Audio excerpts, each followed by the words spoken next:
Hayot qalay, hayot. Aka, hayotim ag'dar-to'ntar bo'lib ketdi. Tasavvur qilolmayman. Muhtaram prezidentimiz va O'zbekiston xalqi sizni jasorat medaliga loyiq deb topishganda, shu xabar sizga kelganda nimani his qildingiz? Aka, yig'lavordim.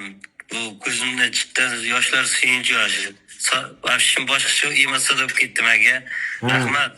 Aka, tarbiya bergan ota-onangizga rahmat. Akajon, sizni jasoratingizni NTV'si ham, RENTV'si ham, ORT'si ham butun Rossiyaga ko'rsatib qo'ydi. Sizni timsolingizni o'sha yerda yurgan vatandoshlarimiz qurilishda ishlashadimi yoki oddiy musofirchilikda dvornikmi yo katta biznesmenmi, hammalari boshlarini tik ko'tarib yurishibdi.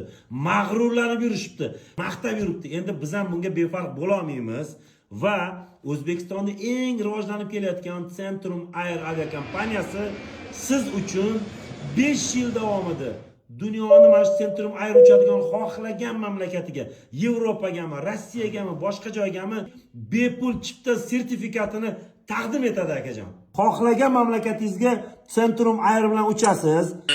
Ota-onamni sog'indim, bolalarimni sog'indim. Shu iloji bo'lsa ertaga yozib bersa shu biletni ketardim aka. Siz aka O'zbekiston yurtini, vatandoshlarimizni qanaqangi jasoratli ekanini butun Rossiyaga ko'rsatib qo'ydingiz aka. Shunday aka. O'zbekistonni his qilsin bular.